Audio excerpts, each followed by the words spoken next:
Wayne Estes was an All-American basketball player for Utah State University from 1963 to 1965, and to this day is still regarded as the best cager in school history. A native of Anaconda, Montana, Wayne came to Utah State in the summer of 1962 as a great all-around athlete who looked more like a football player than a basketball player.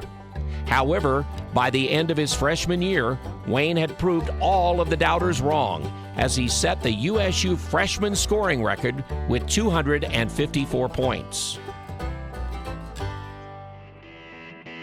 As a varsity starter at the beginning of his sophomore season, Wayne would go on to play and start in all 75 games during his illustrious Aggie career, as he was held under 10 points just once and wound up with 31 20-point games, 18 30-point games, 7 40-point games, and a USU school record 52 points against Boston College during his senior season. In all, Wayne averaged 20 points as a sophomore and helped Utah State to the NCAA tournament.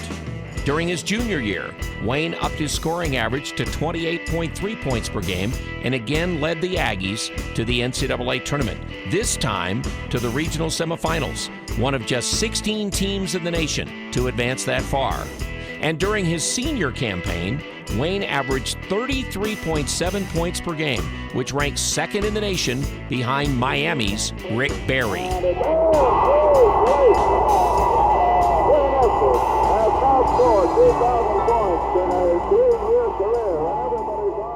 However, Wayne's senior season would be cut 6 games short as he was fatally electrocuted on February 8th of 1965, just hours after setting the Nelson Fieldhouse scoring record with 48 points and becoming just the 18th player in NCAA history to score 2,000 career points.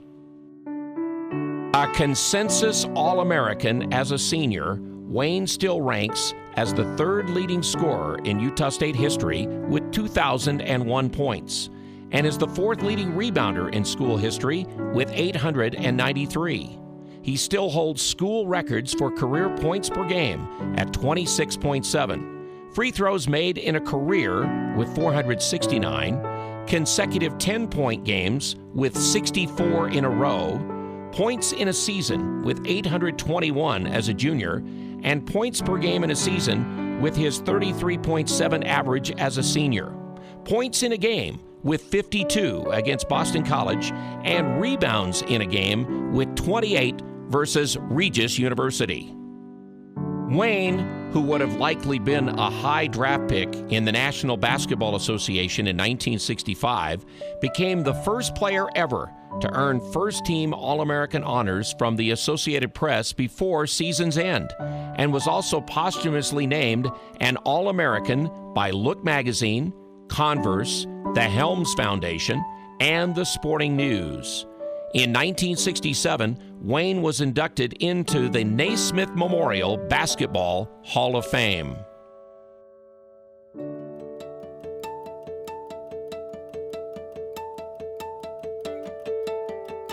There is no doubt Wayne Estes created a legacy for himself during his time at Utah State, but also during his short time on this earth, as his relentlessness and work ethic shaped the basketball player and the man he became. USU's do everything cager is at his best when the chips are down. But Wayne's legacy reached much further than the basketball court, as he had a dramatic effect on the people who knew him, and even those who only knew of him. No one should ever forget Wayne Estes, not because of his tragic death, but for his well-lived life.